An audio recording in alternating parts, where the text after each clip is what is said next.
جس کا جامع چاک عشق کے سبب سے ہوا، وہ تو ہر حرص و عیب سے مکمل پاک ہوا۔ تیرا شکریہ اے عشق جنوں خیز کہ تو میری ہر بیماری کا طبیب ہے۔ اے عشق تو تکبر اور حب جاہ کی ہے دوا، تو میرا ہے افلاطوں، تو ہی جالی نوس ہے۔ عشق وہ جس نے خاک کو افلاک بخشا، عشق وہ جس نے پہاڑوں کو بیدار کر کے رقصاں کیا۔ اے عاشق وہ عشق تھا جس نے کوہ طور میں جان ڈالی، طور مست ہو گیا جس سے موسیٰ بے ہوش ہو گئے۔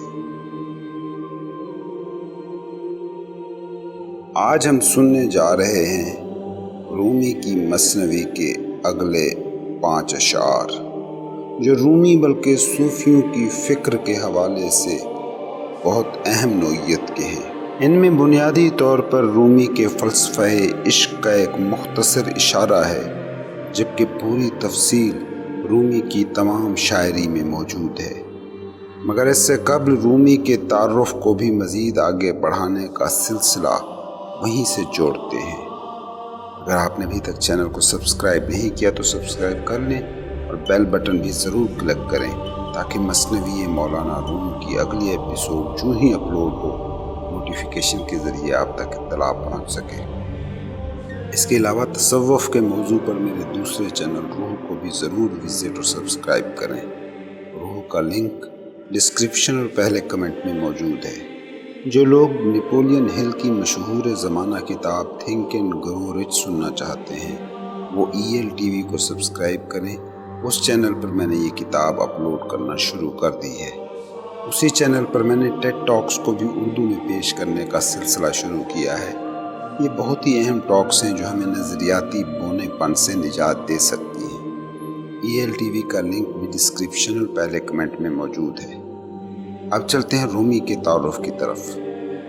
گزشتہ ایپیسوڈ میں مولانا رومی کی اپنے والد کے ساتھ ہجرت کی داستان کو ہم نے بیان کرنا شروع کیا تھا۔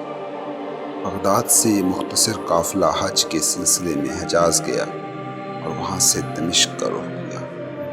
دمشق میں کچھ عرصہ قیام کے بعد رومی ملاتیا پہنچے، جو اس وقت موجودہ آرمینیا کا ایک شہر تھا۔ وہاں بھی قیام مختصر ہی رہا، مگر جس اگلے شہر میں یہ قافلہ پہنچا وہاں یہ قیام 4 سال طویل تھا، اور یہ شہر تھا موجودہ آذربائیجان کا علاقہ آق۔ رومی اور ان کے والد کا اگلا پڑاؤ تھا جنوبی ترکی کا علاقہ لارندہ۔ یہاں رومی کے والد نے 7 سال تک قیام کیا۔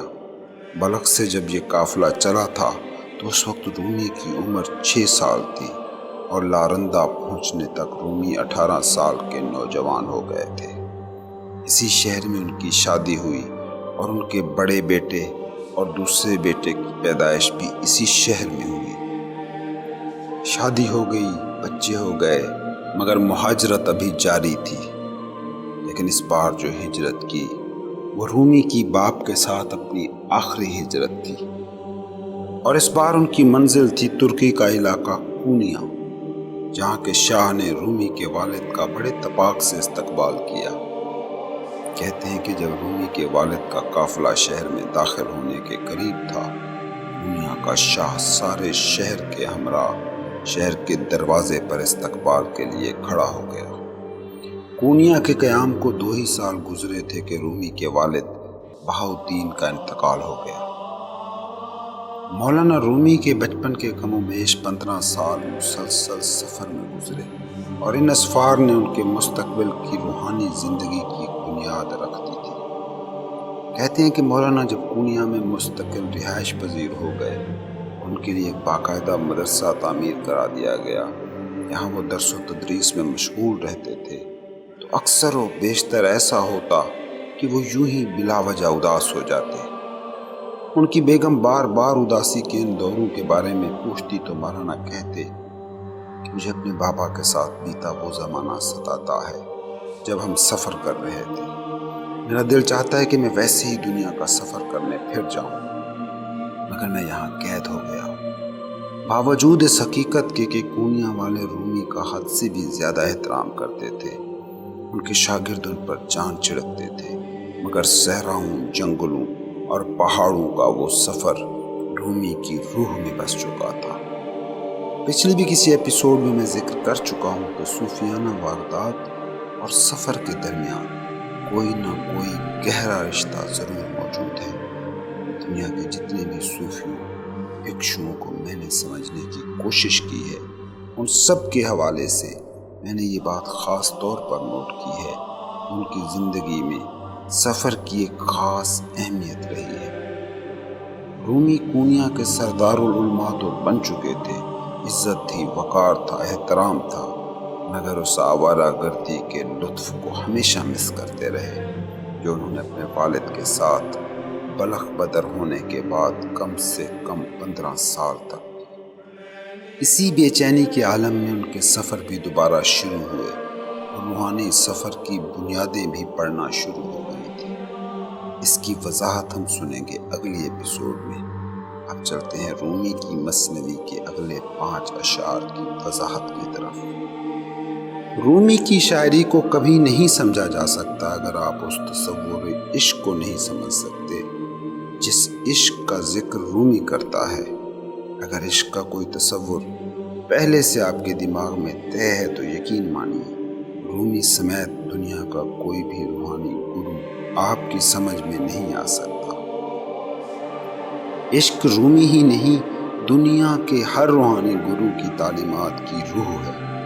رومی کے عشق سے کیا مراد ہے، اگر یہ آپ نے سمجھ لیا تو مثنوی خود کو آپ پر کھول دے گی۔ دوسری صورت میں رومی اور اس کی مثنوی آپ کے لیے بھید رہے گی، بالکل ویسے ہی جیسے یہ آج تک عام لوگوں کے لیے ایک بھید بنی ہوئی ہے۔ مثنوی اور رومی کی شاعری کو آپ کوٹ کرتے رہیں گے مگر اس کی روح کبھی نہ کھل سکے گی۔ آج کی اس ایپیسوڈ میں رومی کے تصور عشق سے متعلق ہی بات کی گئی ہے۔ آج کے 5 شعر رومی کے تصور عشق ہی کے بارے میں ہیں۔ رومی جس کو عشق کہتے ہیں وہ کرنے کا کوئی ایکٹ نہیں ہے، ہونے کی ایک حالت ہے۔ محبت کی نہیں جاتی، محبت ہوا جا سکتا ہے۔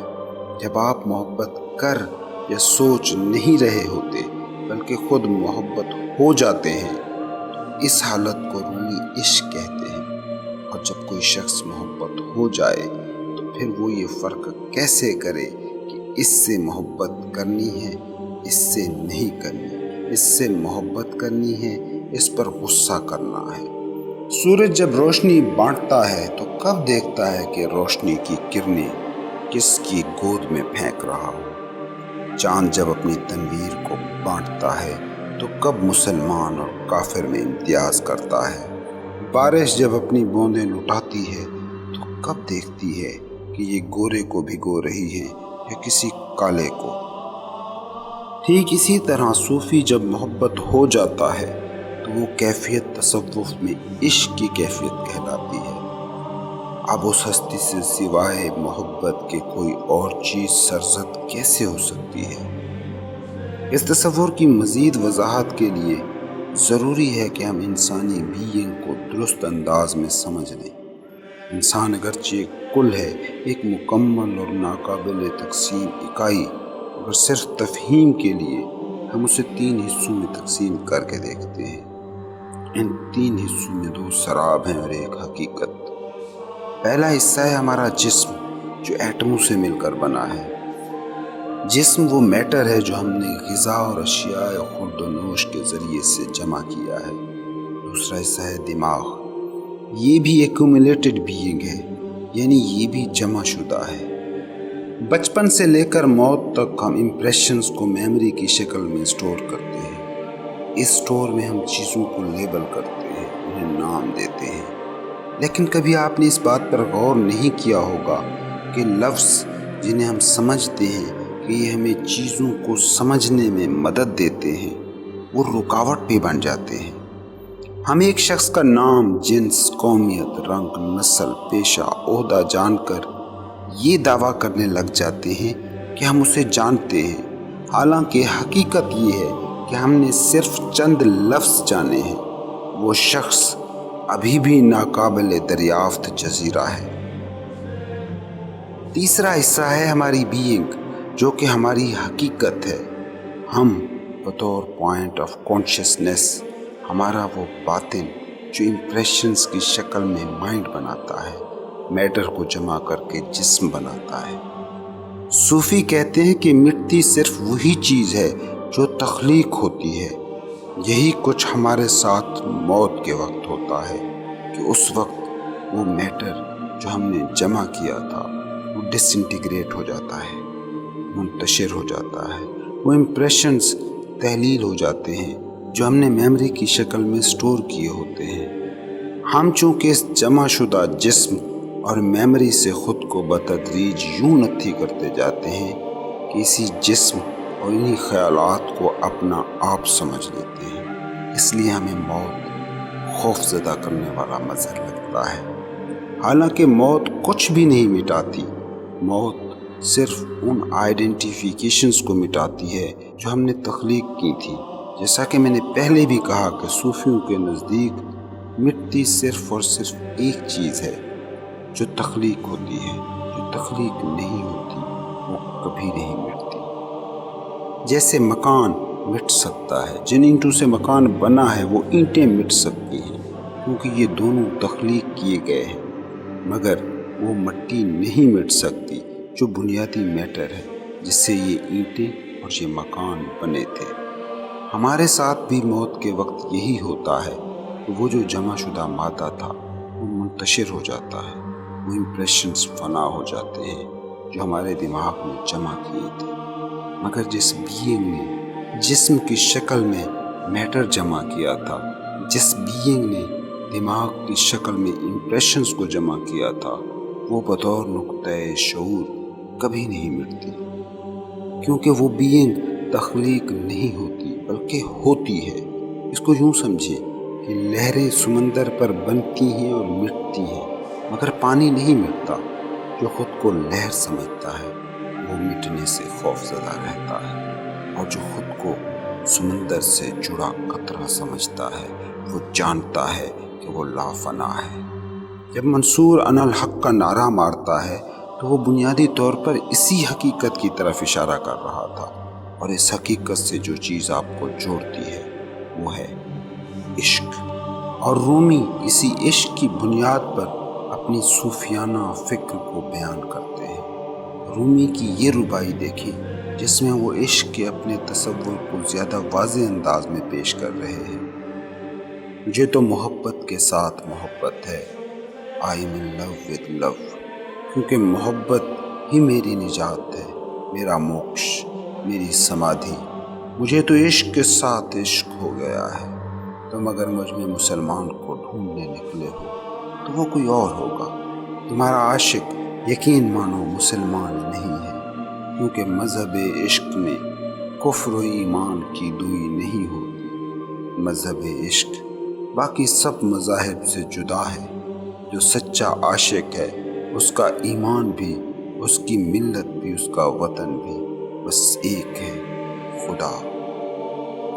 ایک اور جگہ رومی کہتے ہیں، عشق ابدی عنایت و دولت کے سوا کچھ اور نہیں۔ عشق دل کی کشادگی اور الوہی ہدایت کا نام ہے۔ اپنی خودی کو محبت میں فنا کر دو، یہ تمہاری خود غرض انا ہے، اسے عشق کی بھٹی میں جلا ڈالو۔ رومی جس جس چیز کو عشق کہتا ہے وہ ہے عشق ہو جانا۔ محبت کرنا اور محبت ہونا دو مختلف چیزیں ہیں۔ اس کو یوں سمجھیں کہ آپ ایک جگہ بیٹھے ہیں اور کوئی ایسا شخص آپ سے ملنے آیا جو آپ کو بہت عزیز ہے۔ آپ کے اندر کی دنیا اس وقت محبت کے جذبات سے لبریز ہو جاتی ہے، روح خوش ہو جاتی ہے، چہرے پر ہنسی آ جاتی ہے۔ اب وہ شخص چلا گیا، ایک اور شخص آ گیا جس کو آپ پسند نہیں کرتے۔ اب آپ کے اندر کی دنیا کا رد عمل بالکل ہی پچھلی حالت کے برعکس ہوگا۔ اس چیز کو کہتے ہیں محبت کرنا۔ محبت ہونا کیا ہے؟ اس بات سے کوئی فرق نہیں پڑتا کہ کون آیا کون گیا، آپ محبت ہیں۔ یہ فقیر کا رویہ ہوتا ہے، یہ صوفی کا رویہ ہے، اور یہی رومی کی شاعری میں عشق سے مراد ہے۔ یہاں میں تھوڑی سی وضاحت کرنا چاہتا ہوں، اور اس پوری تمہید کو طویل کیے جانے کا مقصد بس اتنا ہے۔ میں چاہتا ہوں کہ رومی کا یہ تصور عشق آپ کی سمجھ میں آ جائے۔ بصورت دیگر اس سے ہر شخص اپنا مطلب تو نکال سکتا ہے، رومی کی تفہیم نہیں ہو سکتی۔ ایک سوال جو یقیناً عشق کی اس وضاحت سے ابھرے گا وہ یہ ہے کہ آخر سب سے محبت کیسے کی جا سکتی ہے؟ اس کو بھی ایک نظر دیکھنے کی کوشش کرتے ہیں۔ محبت اگر کرنی ہے تو یقیناً سب سے نہیں کی جا سکتی۔ کچھ لوگ ہوں گے جو آپ کو پسند ہوں گے، کچھ ناپسند ہوں گے۔ محبت اگر ایکٹ ہو تو پھر اس میں کمال بھی ہو سکتا ہے، نقص بھی۔ پریکٹس اسے شائستہ بھی کر سکتی ہے، اور ناتجربہ کاری اس میں پھکڑ پن بھی لا سکتی ہے۔ تو اس سوال کا سیدھا سا مطلب ایک ہے کہ سب سے محبت نہیں کی جا سکتی، مگر محبت ہونا ایک بالکل ہی مختلف واقعات ہے۔ تمام مذاہب، تمام صوفی، تمام گرو، ماسٹر، قلندر جسے ایک پوائنٹ کی طرف اشارہ کرتے ہیں وہ یہی ہے، محبت ہو جانا۔ جب آپ محبت ہو جاتے ہیں تو پھر آپ ماورائے مادہ و ذہن ایک حقیقت ہے، ایک حقیقت جو لفظوں کی محتاج نہیں۔ یہی محبت ہو جانا مذہبی یا صوفیہ کی زبان میں وحدت الوجود کہلاتی ہے۔ کبھی غور کریں نا، جسم کے کھرب کھرب سیلز کیا وہ ایک دوسرے سے محبت کے سوا کسی اور رشتے سے جڑ سکتے ہیں؟ اگر سیلز کے درمیان نفرت کا ریلیشن ڈیولپ ہو جائے تو اس کو میڈیکل کی زبان میں کینسر کہا جاتا ہے۔ اب اگر یہ پوری کائنات ایک جسم ہے جس کا آپ خلیہ ہیں، تو آپ کیسے کسی بھی چیز سے محبت کیے بنا رہ سکتے ہیں؟ اب اگر جز کسی دوسرے جز سے نفرت کا تعلق بناتا ہے تو اس سے بھی ایک کینسر تخلیق ہوتا ہے، وہ کینسر جو معاشروں کو نگل جاتا ہے۔ ارد گرد موجود دنیا کو غور سے دیکھیں نا، دشمنیاں، رقابت، حسد، لالچیں، یہ سماجی سرطان کے سوا اور کیا ہے؟ صوفی محبت ہو جاتا ہے کیسے؟ کیونکہ وہ زمان و مکان کی اضافیت کو سمجھ لیتا ہے، ویسے ہی جیسے منجھا ہوا فزسسٹ اس حقیقت کو سمجھتا ہے۔ اس لیے مسٹک اور فزسسٹ حقیقت کے قریب ترین لوگ ہیں۔ باقی صوفیوں کو عقل سے سمجھنے والے اور دوسری تیسری کیٹیگری کے سائنسدان یا تصوف اور سائنٹزم کے بلیور وہ بس ذہنی جمناسٹک کے سوا کچھ اور نہیں کر سکتے۔ زمان و مکان کی اضافیت کیا چیز ہے؟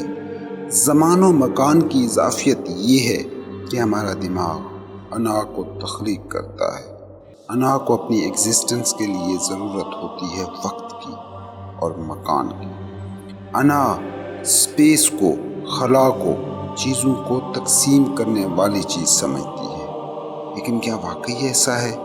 اس کو یوں سمجھنے کی کوشش کریں کہ انا کا خالق یعنی ہمارا دماغ جس ڈیٹا سے یہ سارا سراب تراشتا ہے وہ ہے حواس کے ذریعے سے جمع شدہ ڈیٹا، اور ہمارے حواس کی جمع شدہ معلومات کبھی بھی مستند نہیں ہوتی۔ فاصلہ، حواس کی کیپیسٹی، ذہنی حالت، یہ سب چیزیں حواس کی سرگرمیوں پر اثر انداز ہوتی ہیں۔ مثال کے طور پر ہم چاند گاڑی میں بیٹھ کر قریب سے چاند کو دیکھیں اور زمین پر کھڑے ہو کر چاند کو دیکھیں تو زمین آسمان کا فرق ہوگا۔ آنکھیں کمزور ہوں، کان کمزور ہوں تو دو لوگوں کی سننے اور دیکھنے کی صلاحیت میں فرق پڑ سکتا ہے۔ کسی کے گھر میں آگ لگی ہو اور وہ اسی ذہنی حالت میں گھر کی طرف دوڑا دوڑا جا رہا ہو، تو بازار میں سے بھی گزر رہا ہو تو حواس ادھر ادھر کا نہ کچھ دیکھتے ہیں نہ سنتے ہیں۔ تو بنیادی بات یہ ہے کہ ہمارے حواس کے حاصل شدہ علم کو حتمی قرار نہیں دیا جا سکتا، اور یہی علم وہ خام مال ہے جس سے دماغ بنتا ہے، اور یہی دماغ ہے جو ہماری انا کو تخلیق کرتا ہے، اور اس انا کی ضرورت ہے زمان و مکان۔ انا کو وقت چاہیے، ٹائم، زمان، خود کو ایکٹیو رکھنے کے لیے۔ صوفی جب انا کو زیر کرنے کی ریاضت کر رہا ہوتا ہے تو وہ کیا کرتا ہے؟ اسی زمان کو ختم کرتا ہے اور اپنا پورا فوکس لمحے موجود پر لے آتا ہے۔ دوسرا فریب ہے مکان۔ یہ بھی ایک بڑی دلچسپ چیز ہے کہ ہم دو چیزوں کو الگ مانتے ہیں ان میں موجود خلا کی بدولت۔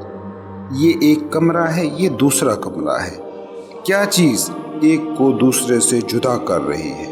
ان دو کے درمیان موجود خلا۔ لیکن سوال یہ ہے کہ کیا واقعی ان دو کے درمیان خلا موجود ہے؟ سائنس مادے کی 3 شکلوں کو مانتی ہے: ٹھوس، مائع اور گیس۔ ان 2 ٹھوس کمروں کے درمیان بھی میٹر موجود ہے جو گیسی حالت میں ہے۔ تیز اور طاقتور الیکٹرون مائکروسکوپ سے اگر دیکھیں تو جس طرح خلا میں گیس کے مالیکیول رقص کرتے نظر آتے ہیں، اسی طرح ٹھوس کمرہ بھی مالیکیولر ڈانس ہی نظر آ رہا ہوگا۔ اس کو آپ یوں بھی سمجھ سکتے ہیں کہ آپ ایک جگہ بیٹھے ہیں اور فرض کریں کسی کمرے میں، تو آپ کو کمرے میں موجود دوسری چیزیں اور لوگ الگ الگ نظر آ رہے ہیں۔ اب سطح زمین سے آپ 100 میٹر اوپر سے دیکھیں تو آپ کو صرف کمرہ نظر آئے گا اور دوسرے گھر۔ اب 100 کلومیٹر اوپر جائیں تو آپ کو صرف شہر نظر آئے گا۔ اسی طرح بہت زیادہ بلندی سے صرف آپ کو زمین نظر آئے گی۔ وہ سپیس، وہ خلا جو چیزوں کو تقسیم کرتا نظر آ رہا تھا، وہ ختم ہو جائے گا۔ تو اس سے یہ ثابت ہوا کہ زمان کی طرح مکان بھی ایک اضافی حقیقت یا صوفیوں کی زبان میں ایک سراب ہے۔ عشق وہ حالت ہے جس میں شخص نہیں رہ جاتا، بلکہ وہ پوائنٹ آف کانشیسنس بن جاتا ہے جو زمان و مکان کا اسیر نہیں رہتا بلکہ ہونے کی حالت میں ہوتا ہے۔ محبت ہو جانا اور بینگ کی حالت دونوں ایک ہی حالت کا نام ہے۔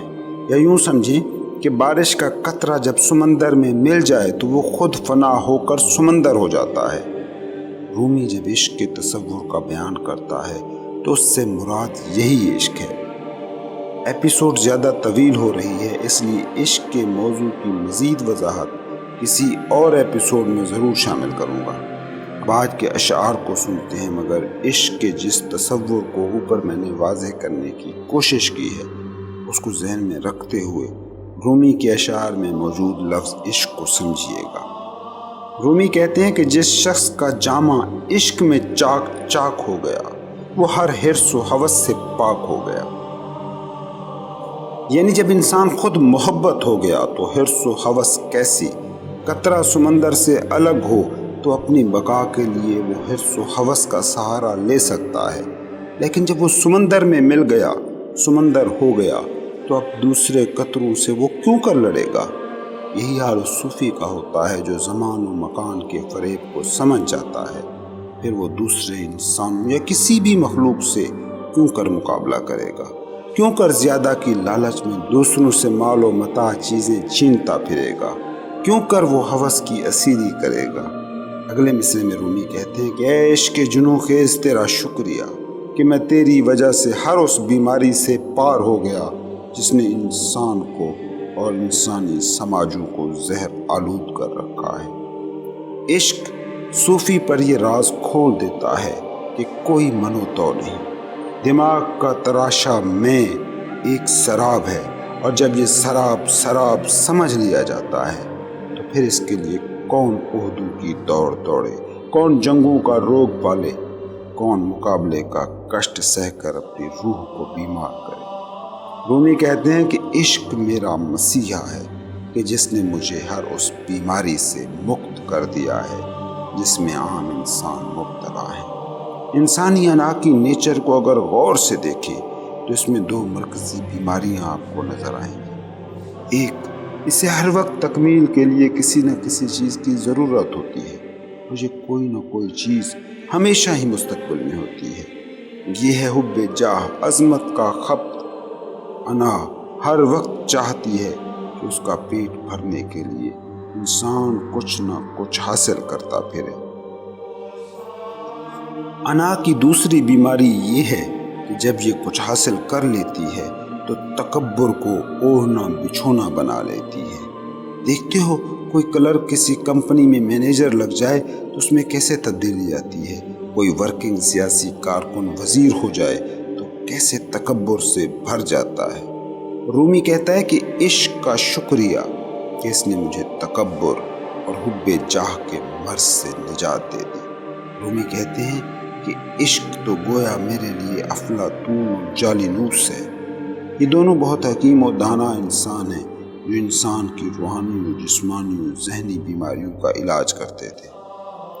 اگلے مصرعے میں رومی کہتے ہیں کہ عشق جب انسان کو چھوتا ہے، زمان و مکان کے سارے پردے جب گرتے ہیں، من و تو کا جھگڑا جب فنا ہو جاتا ہے، دو چیزوں کو الگ کرنے والا خلا سپیس جب خلا یا سپیس نہیں رہتا تو پھر انسان صرف خاک نہیں رہتا بلکہ افلاکی ہو جاتا ہے۔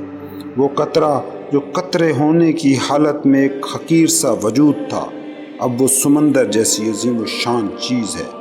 وہ خود جو انا کی زندانی میں خود کو الگ وجود مان کر حرص و ہوس اور غرور و تکبر کے چابک سہ رہا تھا، وہ ان سب برائیوں سے پاک ہو گیا۔